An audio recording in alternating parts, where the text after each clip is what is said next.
मित्रों, क्या आपको मालूम है कि मनुष्य के जीवन में तकलीफें, समस्याएं, परेशानियां क्यों आती है?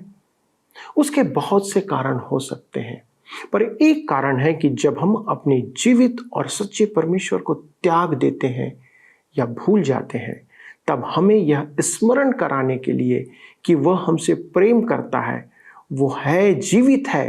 परमेश्वर हमें इन परेशानियों में जाने देता है कि हम उसकी ओर फिरें और गलत कार्यों से तौबा करें।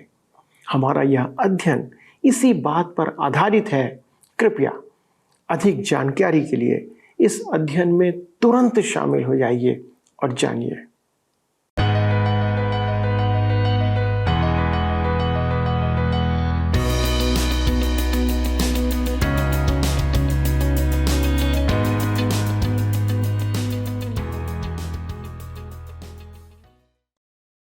प्रिय मित्रों, आप सबों को एक बार फिर से प्रेम भरा नमस्कार।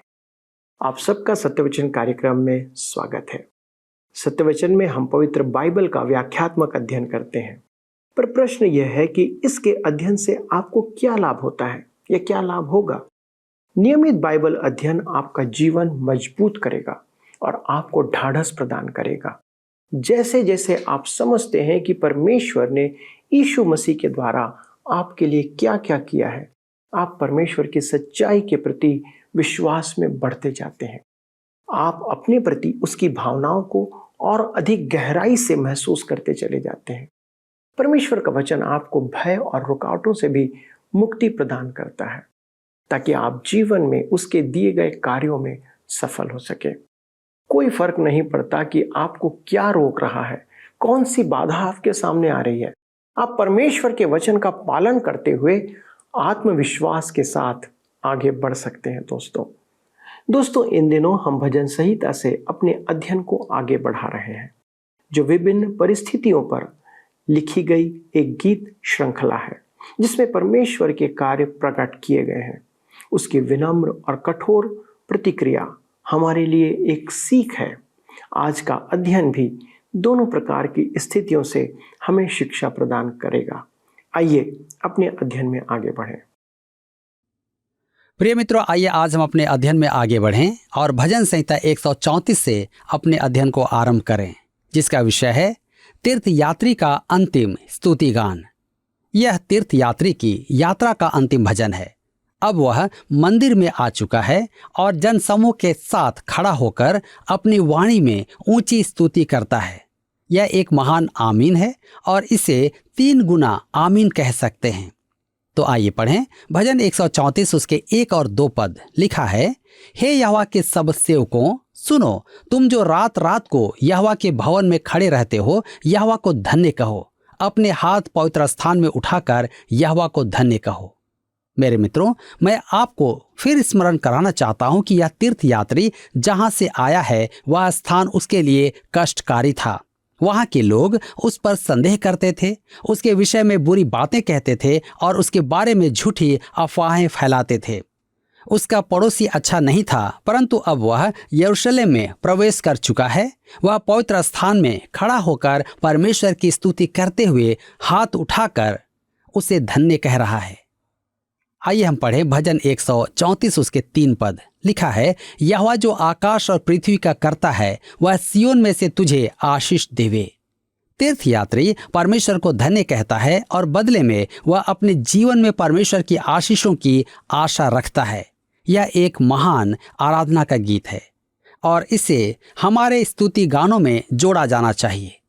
मेरे विचार में एक सेवानिवृत्त प्रचारक होने का यह शाप है कि वह सदैव अन्य लोगों को सुझाव देता है कि आराधना कैसे करनी चाहिए, भले ही उसने स्वयं वैसा कभी ना किया हो। मैं इन सेवानिवृत्त प्रचारकों के विषय में इसलिए जानता हूं कि अनेक सेवानिवृत्त प्रचारक मेरी कलीसिया के सदस्य थे। जब मैं अपनी सेवा के अतीत में देखता हूं तो मुझे बोध होता है कि मैं भी अत्यधिक औपचारिक था। मैं विश्वास करता हूं कि आज आराधना अत्यधिक औपचारिक बन चुकी है। मेरे कहने का अर्थ यह नहीं कि हमें आराधना में दौरे पड़ने चाहिए, परंतु हम में कुछ लोग होते हैं जो अपने विचारों को व्यक्त करने के लिए गीत नहीं गा सकते। मुझे आराधना में पुतले के समान खड़ा होना पड़ता है। क्योंकि मैं गा नहीं सकता।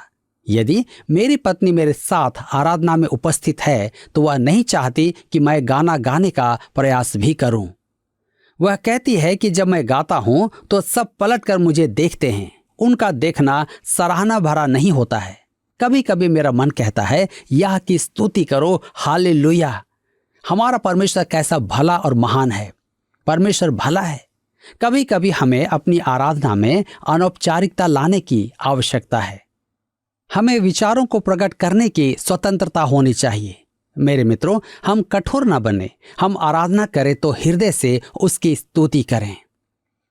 अब हम भजन संहिता 135 में आते हैं, जिसका विषय है याह की स्तुति करो। तीर्थ यात्री के भजनों के बाद अब हम स्तुति के भजनों पर आते हैं। यह भजन हालेलुया का भजन है। यह भजन हालेलुया का दूसरा अंश है। इस भजन में इस्राएल अतीत की मुक्ति के लिए परमेश्वर की स्तुति करता है। यह परमेश्वर की स्तुति का एक महान भजन है। तो आइए हम पढ़ें भजन 135 उसके 1 से 3 पद। लिखा है, यह की स्तुति करो, यहोवा के नाम की स्तुति करो। हे यहोवा के सेवकों, तुम स्तुति करो, तुम जो यहोवा के भवन में अर्थात हमारे परमेश्वर के भवन के आंगनों में खड़े रहते हो, यह की स्तुति करो, क्योंकि यहोवा भला है। उसके नाम का भजन गाओ, क्योंकि यह मनोहर है। जी हाँ, हम परमेश्वर को भला कहने में कमी करते हैं। मेरे मित्रों, क्या आपने आज किसी से कहा कि परमेश्वर भला है? वह निश्चय ही भला है। यह भजन उसकी स्तुति की पुकार है। भजन 135 उसके 6 से 7 में लिखा है, जो कुछ यहोवा ने चाहा उसे उसने आकाश और पृथ्वी और समुद्र और सब गहरे स्थानों में किया है।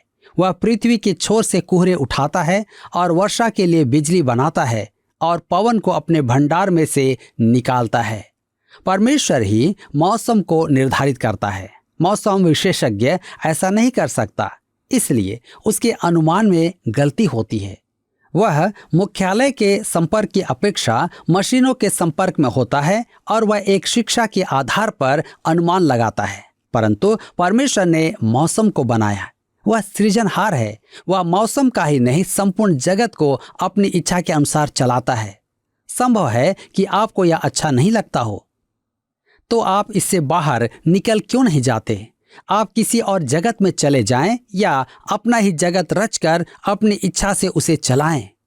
यह परमेश्वर की सृष्टि है और यदि आप उसकी सृष्टि से संतुष्ट नहीं हैं तो आपको सलाह देता हूं कि किसी तरह आप उससे मेल मिलाप कर लें और उस सृजनहार को स्वीकार कर लें, क्योंकि आज वही मनुष्य का उद्धारक है। मेरे प्रियो, हमारे पास बहुत से प्रश्न हैं जिनका उत्तर परमेश्वर ने हमें नहीं दिया है और वास्तव में परमेश्वर को उनका उत्तर देने की आवश्यकता नहीं है। वह हमसे कहता है कि हम उस पर भरोसा करें और विश्वास का जीवन जिएं। भजनकार जीवित परमेश्वर की तुलना मूर्तियों से करता है।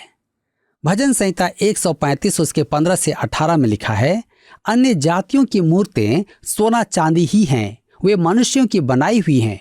उनके मुंह तो रहता है परंतु वे बोल नहीं सकती। उनकी आंखें तो रहती हैं परंतु वे देख नहीं सकती। उनके कान तो रहते हैं परंतु वे सुन नहीं सकती। न उनके कुछ भी सांस चलती हैं। जैसे वे हैं वैसे ही उनके बनाने वाले भी हैं और उन पर सब भरोसा रखने वाले भी वैसे ही हो जाएंगे। मेरे मित्रों, आप अपने परमेश्वर के समान हो जाएंगे। आप किसकी उपासना करते हैं? आप किसी की भी उपासना कर सकते हैं। आवश्यक नहीं कि वह मूर्ति रूप में हो। अनेक मनुष्य सोने चांदी के उपासक हैं। यह लालच है या आधुनिक मूर्ति पूजा है? चाहे ईश्वर कैसा भी हो, वह जब तक जीवित ना रहेगा, मुंह रहते हुए भी बोलने योग्य ना होगा, कान होते हुए भी सुन नहीं पाएगा। केवल जीवित परमेश्वर आपकी सुन सकता है। अब क्योंकि आप अपने परमेश्वर के समान हो जाते हैं, इसलिए जीवित परमेश्वर की उपासना करना उत्तम निर्णय है। हमें उसके नाम को धन्य कहना चाहिए। भजन 135 के 21 में लिखा है, यहोवा जो यरूशलेम में वास करता है उसे सियोन में धन्य कहा जावे, यह की स्तुति करो। यह स्तुति के योग्य है। यह एक अति अनुपम भजन है। अब हम भजन संहिता 136 में आते हैं, जिसका विषय है करुणा के लिए परमेश्वर का धन्यवाद।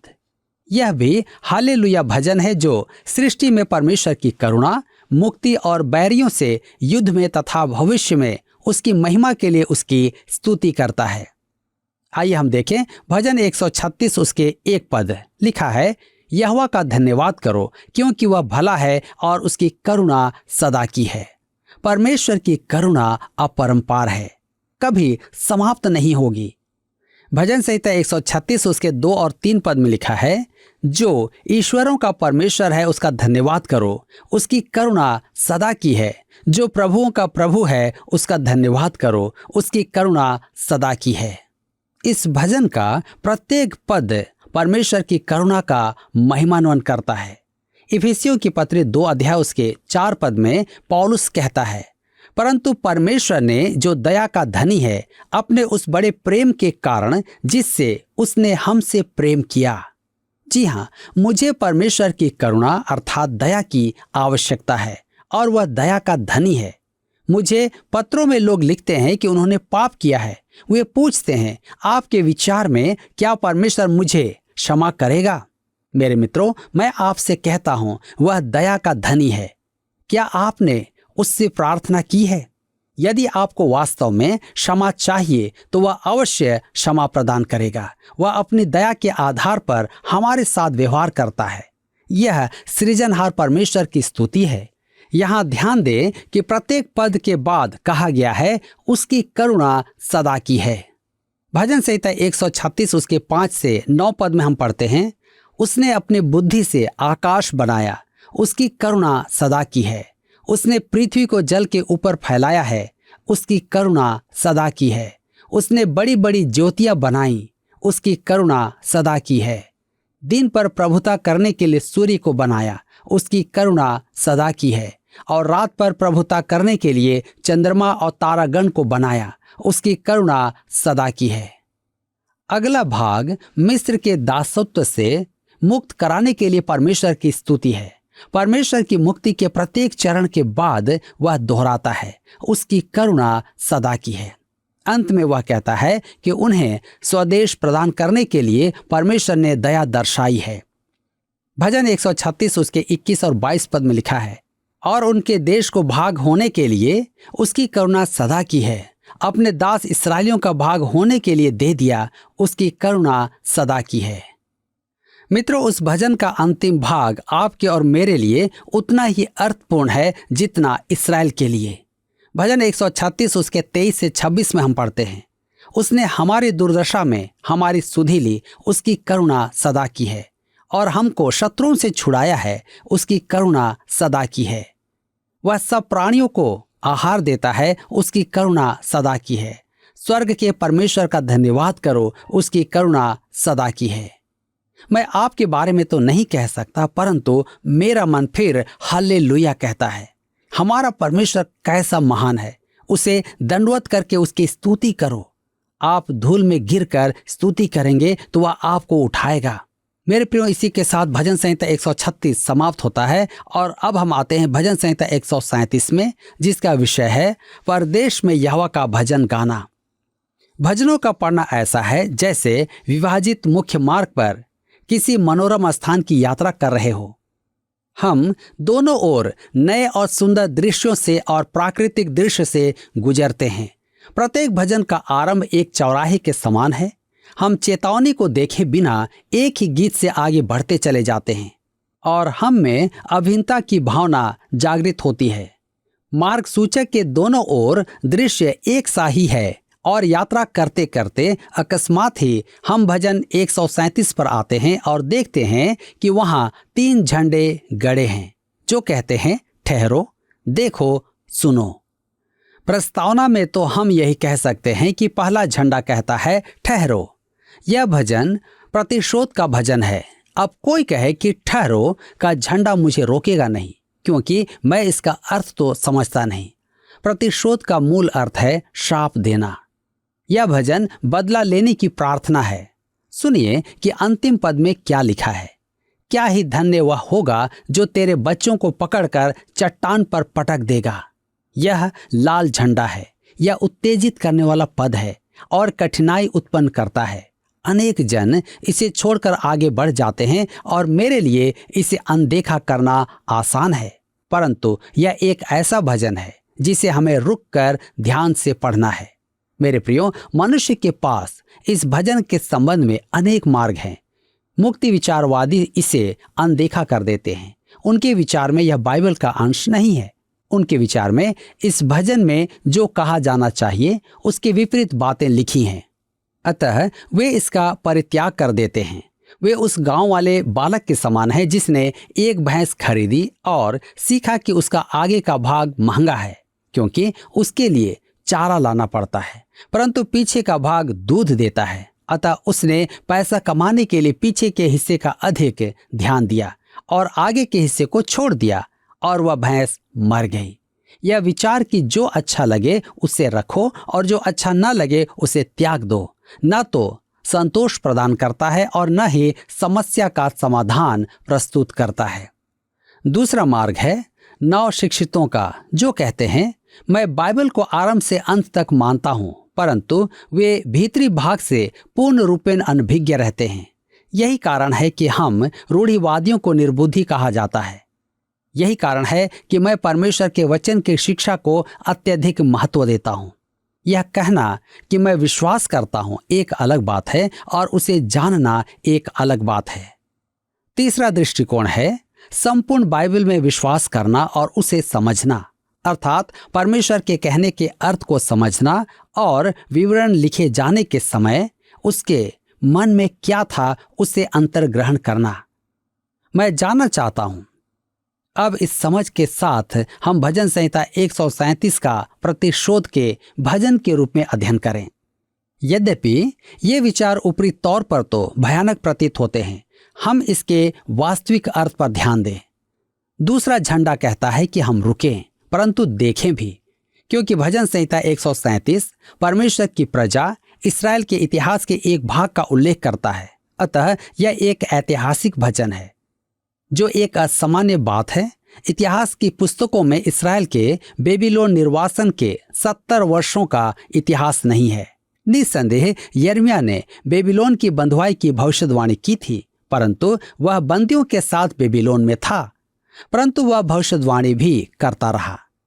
अतः हम इस्राएल की दशा से वहां केवल निष्कर्ष ही निकाल सकते हैं। वह इतिहास की अपेक्षा दर्शनों को अधिक महत्व देता है। उस समय दानियल बेबीलोन में था, परंतु वह दरबार में अन्य जाति राजाओं के लिए भविष्यवाणी का वचन सुनाता था। उसकी पुस्तक में बंदियों का इतिहास नहीं है। बेबीलोन में ये 70 वर्ष निशब्दता के वर्ष हैं। यह इतिहास का एक रिक्त स्थान है। राजाओं और इतिहास की पुस्तकों में बंधुआई और यरूशलेम के विनाश तक का ही विवरण है। इसके बाद एजरा, नेहमिया और एस्तेर की पुस्तकें बंधुआई के 70 वर्ष के बाद इस्राएलियों के स्वदेश वापसी का इतिहास सुनाती हैं। यह परमेश्वर की व्यवस्था है कि जब उसकी प्रजा स्वदेश से बाहर हो तो उसकी घड़ी रुक जाए। अतः हमारे पास उस युग का इतिहास नहीं है। यह तथ्य भजन 137 को महान महत्व प्रदान करता है, क्योंकि इससे निशब्दता की खाई पर वह सेतु बनाता है।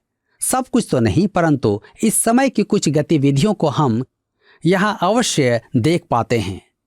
तीसरा झंडा है सुनो।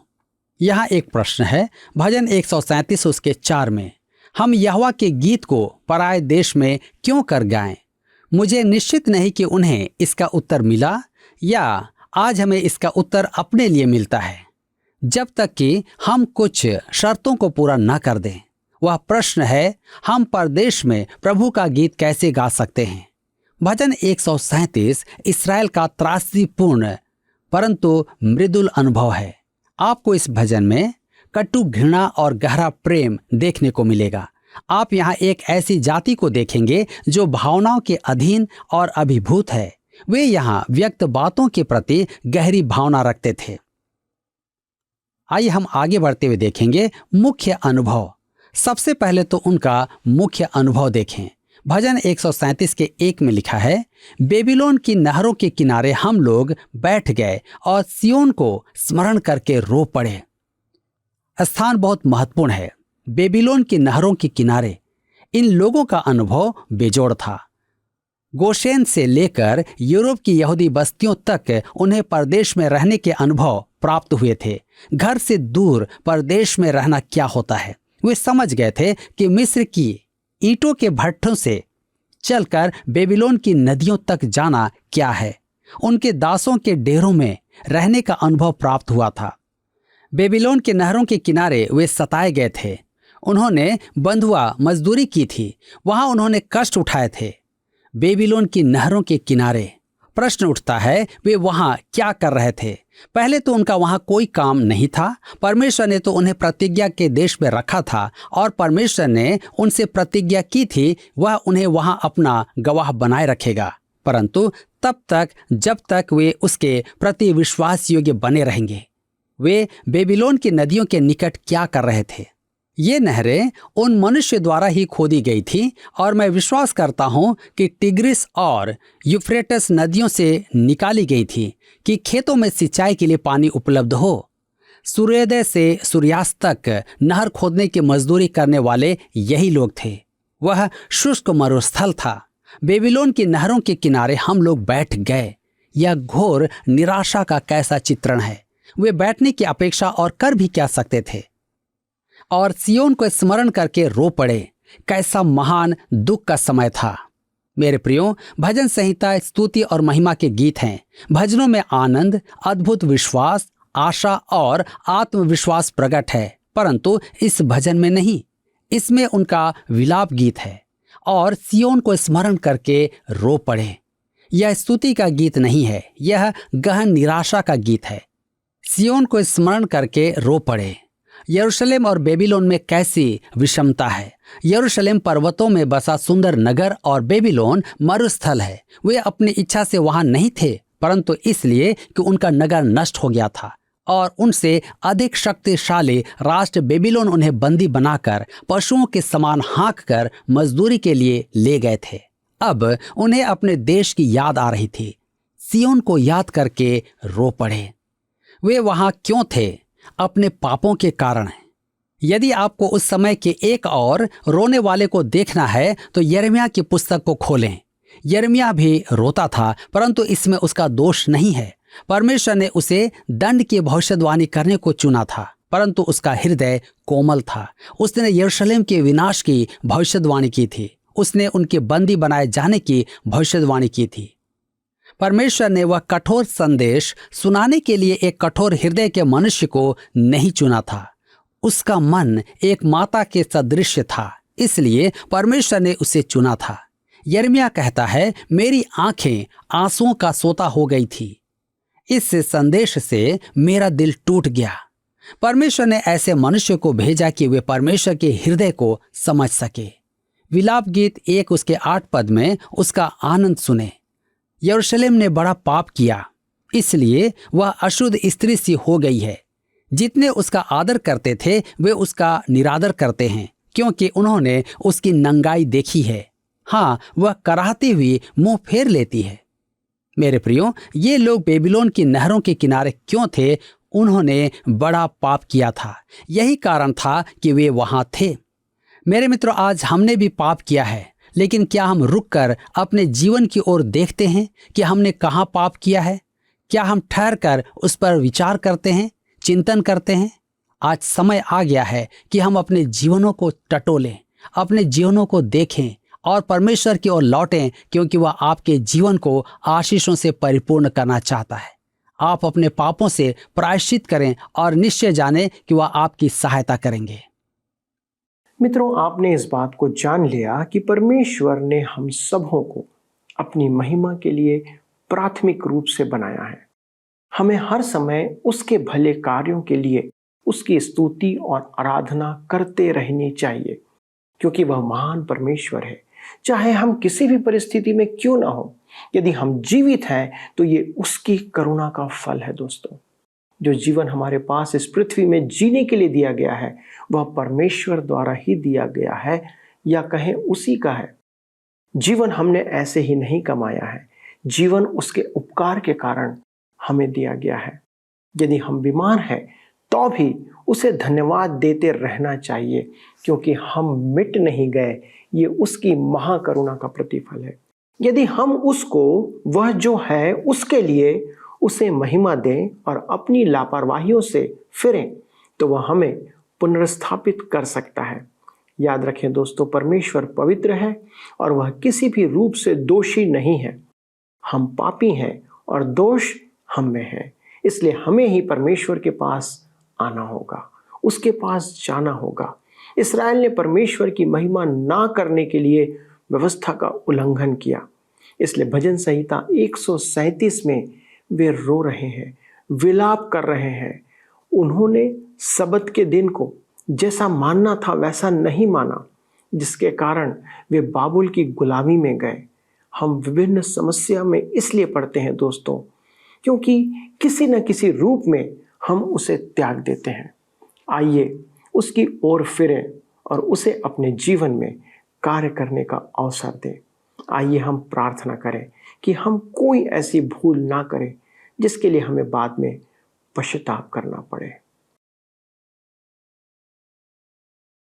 स्वर्गीय पिता परमेश्वर, हम धन्यवाद देते हैं आपके पवित्र वचनों के लिए, जो प्रत्येक दिन हमें नई आशा से परिपूर्ण करता है, क्योंकि आपके जीवन में आशा है, आपके निकट जीवन का संचार है प्रभु। और पिता परमेश्वर, हम आपके निकटता में आकर धन्य हो जाते हैं। प्रभु, इन वचनों के द्वारा से हमारे सारे दर्शकों को आप आशीष प्रदान करें, क्योंकि पिता परमेश्वर ये सब प्रभु आपसे प्रेम करते हैं। उनके जीवन में प्रभु आपके अनुग्रह को वो मांगते हैं और इसीलिए प्रभु वो प्रतिदिन ईमानदारी से आपके वचन का अध्ययन करने के लिए इस कार्यक्रम में संगति करते हैं। पिता, उनकी आवश्यकताओं के लिए प्रार्थना करते हैं। प्रभु, उनकी क्या आवश्यकता है हम नहीं जानते, उनके हृदय में कौन सी वेदना है प्रभु हम नहीं जानते, वो किस बात के लिए कराह रहे हैं वो भी हम नहीं जानते, लेकिन इतना जानते हैं प्रभु कि आपके भंडार में किसी के लिए कोई बात की कमी नहीं है। आप हर एक को उनकी आवश्यकता के अनुसार अपने अनुग्रह से परिपूर्ण करते हैं। दया करें प्रभु, उनकी आवश्यकताओं को पूरा करें ताकि उनका आनंद आप में पूरा हो। धन्यवाद के साथ विनती को प्रभु यीशु क्रिस्ट के नाम से मांगते हैं, आमीन। पिछले प्रश्न का उत्तर है डी, भय और आज्ञाकारिता। भजन 128 का अध्ययन हमें प्रकट करता है कि परिवार में आशीष का कारण परमेश्वर का भय और आज्ञाकारिता है। आज का प्रश्न है, भजन 137 का अध्ययन करते समय लेखक हमें शिक्षा देने के लिए कितने झुंडों को प्रकट करता है? ए 2, बी 3, सी 4, डी 7। मित्रों, इस प्रश्न का उत्तर हमें कल सुबह 6 बजे से पहले विकल्प ए, बी, सी या डी के साथ अपना नाम, पता, स्थान के साथ 9651433397 पर SMS या WhatsApp करें। सभी विजेताओं को विशेष पुरस्कार प्रदान किए जाएंगे। धन्यवाद। क्या आपको यह कार्यक्रम पसंद आया? अभी हमें एक मिस कॉल करें और आप अगले विजेता हो सकते हैं।